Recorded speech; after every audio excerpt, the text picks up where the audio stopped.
So we're continuing our series, Heroes of the Bible, and today we are talking about Abraham.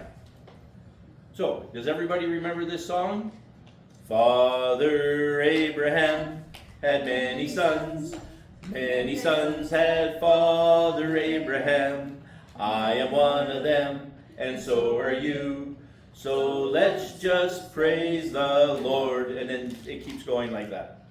I thought the song was, Father Abraham had 7 sons. And I thought, that's weird, because Abraham actually had 8 sons. He had 2, well, one with Hagar, one with Sarah, and then he had 6 more with a person named Keturah later on in his life. But Abraham is considered the father of the Jewish nation. Okay, so before Abraham there was Noah. There were others before him, Methuselah, Enoch and Adam.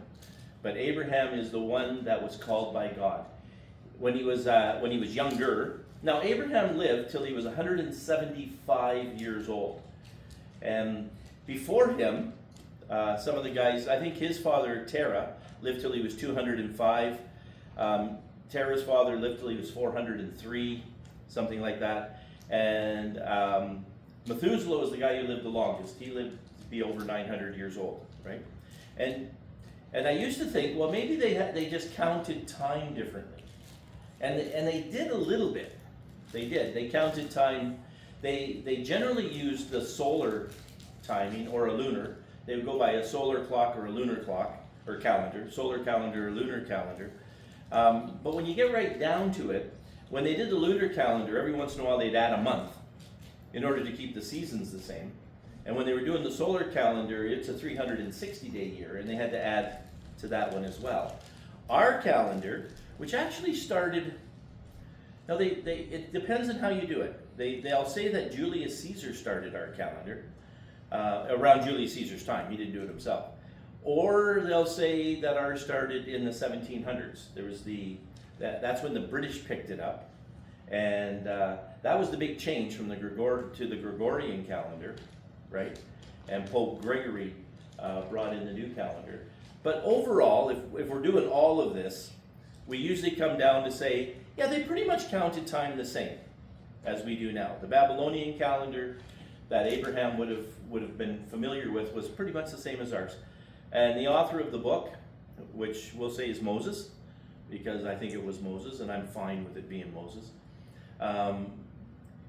he would have used a very similar calendar. So probably Abraham lived till he was 175.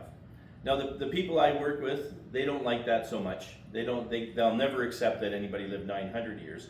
And what they'll say is, well, it was a way to honor them. And this is true to a point. The people in that land at the time, they would say, oh, our king lived 3,800 years. And they would throw these really massive numbers on them just to say how important they were. But I think that Abraham probably actually lived till he was 175 years old. He had a good diet. He drank a lot of water. And, they drank wine. But that's okay too. And Abraham would have lived that long. So when he was a younger man, 75. So Larry, you could almost go to Canaan this year, eh? Yeah, you'd be good to go, and I'll be coming very soon. When Abraham was 75 years old, they were living in Babylon, that was called Ur of the Chaldees. And Chaldea and Babylon, that's the same place, which is modern day, mostly Iran. So we usually say Persia is Iraq and Babylon is Iran. It crosses over a bit, but that's pretty close, right? So Abraham was living in Babylon, and God called him. Now, it's kind of weird because God, I don't know if he would have been considered one of their gods if they allowed it for him, or if this is just some god that came out of the blue and called Abraham. Because the Babylonians, their gods, they had one named Sin, or its other name was Nana. Like that. Nana was the moon god. Shemesh was the sun god. Ishtar, which you probably heard about if you've been watching movies these days, was the god of war. I think it was the god of love and the god of war. Maybe because they're very similar. And Marduk was their chief god. So Babylon had this pantheon of gods. And Abraham, in the midst of this, just doing his thing, 75 years old, this God calls him and says, "Hey, I'd like you to come go somewhere else for me, and move into the land of Canaan, into the Canaanite land," which I think would be about, now I can't remember if it's 1,000 kilometers or 1,000 miles from Babylon. I've forgotten now. But anyway, so he took this trip, and he brought his nephew Lot, and he went and he followed God to this place. And when he gets to this place, when he gets to Canaan, God says to him, "I'm going to make you a mighty nation. Like, you're going to be a vast and mighty nation." And shortly after he gets there, he gets Pharaoh, one of the pharaohs. So that's Egypt, actually, which is just outside of Canaan, right?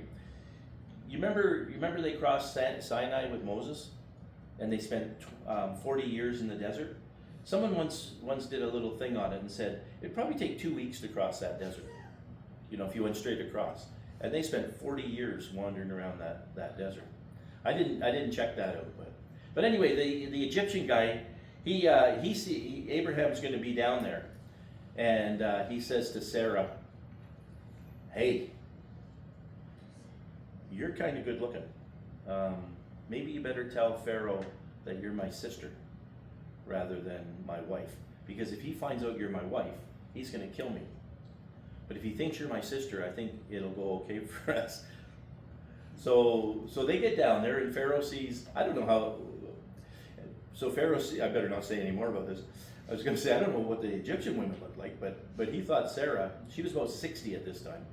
And he thought, yeah, I'll take her as one of my wives. So he takes her, and then God just starts doing sicknesses on them, right?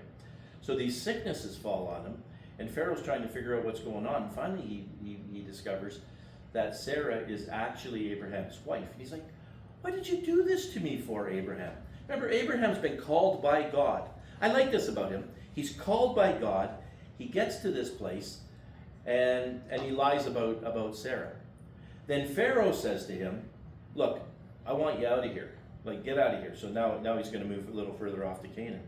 And he had blessed him with all kinds of sheep and cattle and stuff, all of this livestock. And other things too, like gold and silver and things. And he says, "Look, you got to get out of here." But he lets him keep all of that stuff.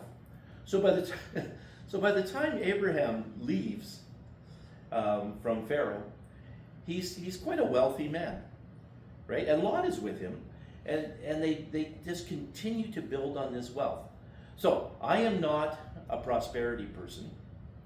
The prosperity gospel kind of hit its heyday in the 1990s, and I don't hear so much about it now. I don't know if the prosperity preachers are still out there, or if they all got sick and had to stop. I don't know whatever happened. But I'm not totally opposed to the prosperity gospel.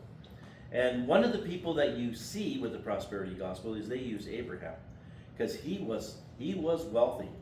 And when they got to the land of Canaan, he and Lot had so much stuff. They had so much that he had to say to Lot. So now we're around Genesis. Where are we? Here, I'll just make sure I keep us together here. Genesis 13. Abraham says to Lot, "Okay, we've got to split up because this land cannot support all of our cattle and so they split, and Lot takes that area around Sodom and Gomorrah, and Abraham goes by the trees of Mamre." They always say the great trees of Mamre. I don't know how big these trees of Lebanon were and these great trees of Mamre. I don't know if anybody's ever taken the time to study it, but they were great trees. So I think if you were in the Middle East, if you were there in the time of Abraham, there were great trees there. It was probably a very different climate than what it is now. And so anyway, Abraham builds an altar to God there. And while he's there, Lot's in this other place, and there's this battle. There's all these little kingdoms. So the kingdoms there were very much like the Greek kingdoms. They were what they called city-states. So you'd have a kingdom, but it would just be like Surus would be a kingdom, and Brandon would be a kingdom, and Hartney would be a kingdom. And the kings of these places, they were fighting with each other. And the 4 kings were held oppression on these other 5 kings. And one time they went in and they took Lot and his family with them. So Abram, he's Abram all the way to the end of this section. Abram goes to help them, right? And it says he takes 318 of the servants born in his own household for this battle. Can you imagine? Like this guy has some stuff, right? If you have 318 men that are fighting age in your own household, like you're not a poor man, right? So Abraham goes, and he goes with them. So I don't know how old he is now. He was 75 when he got there. Let's say he's 80, 85 now. And he goes and they battle with these 4 kings, defeats them all, comes back, and the guy there says, oh, okay, well, look, just give us our people back, and you can keep all the spoils. And Abraham says to him, I won't do that. I will not take anything from you, because I do not want anybody to say that you made me rich. Okay? And he goes, all right. And he says, like, pay my men. They deserve to be paid for what they did. But I will not. And it's right around this time that he meets Melchizedek. So Abraham meets Melchizedek, and he tithes to him. He gives him a tenth of all that he has. Melchizedek was called the king of Salem, right? And this is, remember when Jesus becomes a priest? And they say, well, Jesus can't be a priest because he's not in the Levitical line. And someone goes, but he's in the line of Melchizedek, who had no heirs. He had no father, no mother, no heirs, right? So some people think that Melchizedek was a Canaanite, just a Canaanite priest that Abraham sacrificed to. But others think that Melchizedek may have been an angel. So we don't know who this is, but Abraham sacrifices to him and tithes to him. And then he just carries on with his life, right? Now Abraham, he's got this promise from God. God says, I'm going to make you a great nation, right? And now we're 10 years down the road, right? He's 10 years since God made the promise. And Sarah says to him, I don't know if God's going to, I don't know how God wants us to do this thing. So maybe you should have a son with Hagar. So then he has a son with Hagar, whose name is Ishmael. Okay? Remember, hey, Abraham doesn't have what we have. We have the whole Bible in front of us. We have the whole Old Testament, the whole New Testament. It's been argued about for centuries over which book should get in. They finally figured out different groups have different books in it. But here we've got this whole thing to help us to know how to follow God. Abraham had nothing. Abraham just, except it sounds like God talked to him. And that might be pretty cool. And it almost sounds like God showed up for him. But we don't know. We don't know, did he see God? Did he talk to God like face to face the way they said Moses did? We just don't know this stuff. But he had no book to go by. So he was just going by what he knew, right? And so they have this son Ishmael. Abraham is so pleased. You got to know just how crazy Abraham is about Ishmael. He loves Ishmael. He really wants Ishmael to be his heir. And that's kind of sad. But Hagar and Sarah don't get along, and most people blame Hagar. Both of them weren't too happy with this situation, right? And this goes on for the next period of time.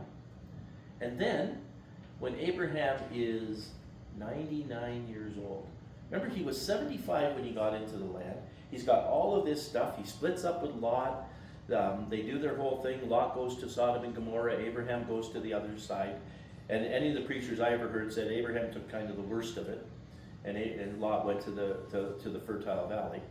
And then remember Lot's family, they get involved with the people there. Lot's quite important there because he was very rich. And then the angels come and say, hey, Lot, you've got to get out of here. Remember? They come and visit Lot. The men want to have relations with these angels, and Lot's going to give him his daughters. You're going, I don't not know what is going on here. These are weird times. Different times than we live in though. And then the angel said, oh, here, we'll take care of this. They opened the door and just strike everybody with blindness. That's in the middle of this Abraham story, right? And then the angels come and they lead Lot and his wife flee with their 2 daughters. His wife turns back and becomes a pillar of salt. We have no idea what that is, but most people think the sulfur coming down just kind of encased her like a pillar of salt. If you ever read C.S. Lewis, they actually find her at one point, this beautiful image of a woman made out of salt. But anyhow, so Abraham is continuing on with his life. And at 99, God comes back and says, okay, I need to make a covenant with you, Abraham. We need to make a covenant. And so so he gets some animals, and he splits them up. He cuts them in pieces and splits them up. And God goes between them. And he circumcises all of the men, all of those 318 guys, Ishmael, Abraham, and everybody else. And then he makes this new covenant with God, right? So now at 99, he makes a new covenant with God. God changes his name to Abraham. Remember, he's been 25 years in this new land. Sarah's never had a child. And God says, okay, I am going to make you many nations. Many nations you're going to be. And he believes God. He's like, he laughs. Both he and Sarah laughed, by the way. And he laughs about it, but he believes God. And it says, and God credited to him as righteousness. God said, okay, I can do this thing. And Abraham says, all right, I'll do this. God, if you say it, I'll do it. He's sort of an amazing man in some ways.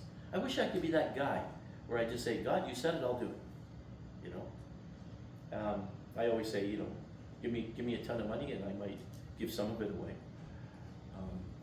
But I won't just say to God, all right, I'm going to go some terrible war-torn country and serve you. Even when the missionaries are in other countries and they say, you got to get out of there.